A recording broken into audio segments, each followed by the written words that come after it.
Rowan County, Macomb, Michigan. What minor flooding is occurring and minor flooding is forecast? Where? Clinton River near Clinton Township. When? From this evening to tomorrow morning. Additional details at 8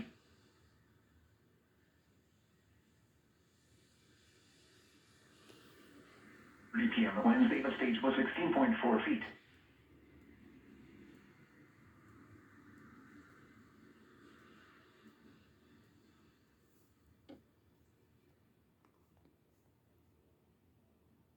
Feet. Some low spots on Miller Road flood. Water reaches the bottoms of the Garfield, Woodcut, and Hayes Road bridges. Low-land flooding increases. http://www.weather.gov/safety/flood.